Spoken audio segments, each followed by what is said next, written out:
There's one pool reading most people never check, and if it gets too low, it can hurt your pool. So in this video, I want to show you what it is, why it matters, and what to do if it's low. Most pool owners mainly watch chlorine, maybe pH 2, and if the water looks clear, they think the pool is probably fine. That's exactly why this reading gets missed, because it usually doesn't get your attention fast. It usually doesn't turn the pool green overnight, and it usually doesn't make the water look terrible right away. So a lot of people just never think about it. That reading is calcium hardness, and all that means is how much calcium is in the water. Now when people hear that, a lot of them think it's too technical to matter, or they think if the pool still looks fine, then it must be fine. That's where this gets people, because if calcium hardness gets too low, that water can become way too aggressive. And what that really means is the water can start pulling from the plaster instead of leaving the surface alone. So instead of the surface just sitting there like it should, the water starts working against it. That's why low calcium hardness matters. And that's why this is not just a random extra number. Now this matters most in plaster pools. If you have plaster, pebble, quartz, or another cement type finish, this matters a lot more. If you have vinyl or fiberglass, it's usually not the same kind of concern. But for plaster pools, this one matters.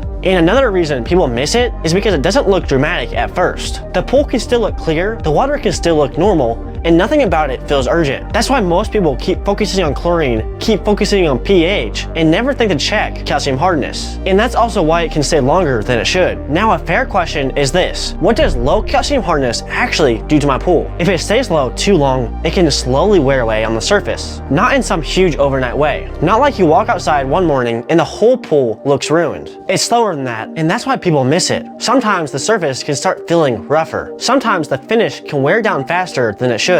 And a lot of the times, people never connect that to low calcium hardness, because the water itself never looked that bad. That's why this reading matters more than most people think. Now another question is, how low is too low? As a simple rule, for most plaster pools, calcium hardness is best between 200 to 400 parts per million. A lot of people feel better staying in the middle of the range instead of hanging on the bottom of the range, because when it stays low too long, that's when the real risk starts building. Now, does that mean if you test one time and it's a little low, you need to panic? No. It's usually not the same day emergency, but it's also not something I would ignore for months. That's the better way to think about it. Don't panic, but also don't let it stay low forever. Another question people have is, how do I even check it? You can have it checked with a good test kit, or anytime you check your full chemistry level, or you can have it checked anytime you do a full water test. This isn't something you need to test every day, but it is something worth checking once in a while, especially if you have a plaster pool and haven't checked it in a while. That leads to the next question: how often should I check it? This is really more of a don't forget it number than a check it every morning number. For most pool owners, checking it during your full chemistry checks is usually enough. If you have a plaster pool, I would just make sure this isn't one of the numbers that you ignore all season. Now another question that's really important is, what do I do if it's too low? The fix is simple. If you test it and calcium hardness is low, that's when you bring out your calcium increaser to bring it back up. That's really it. You test it, you see if it's low, and if it's low, you raise it. This doesn't need to turn into some huge chemistry project. You don't need to overcomplicate it. You just need to know this number matters, know about where it should be, and not let it stay too low for too long. And that's really the bigger myth this video is trying to break.